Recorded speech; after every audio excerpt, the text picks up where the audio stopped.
Peter, and welcome to part 2 of the basics program.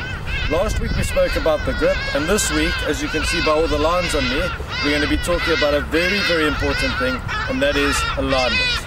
Now, obviously a lot of you guys have read about alignment, and the first thing that people always talk about is the feet line.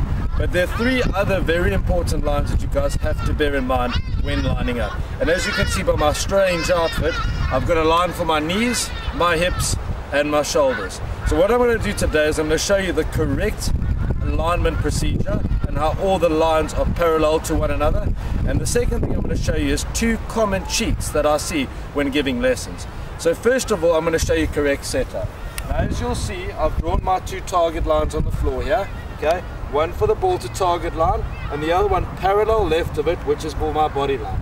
Now as I take my setup, you will clearly see that all of my lines now line up in a straight line. Okay, they're all not on top of each other, but they're all parallel.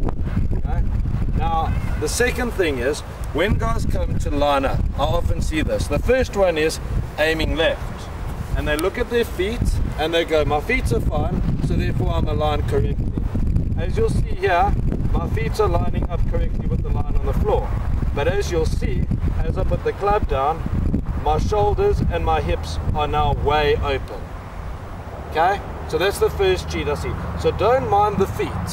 Have a look at the rest of the body, and you'll see there that my shoulders are open, my hips are open, and my knees are slightly pointing left. The other one I see is more on the close side, where you get too far around the golf ball.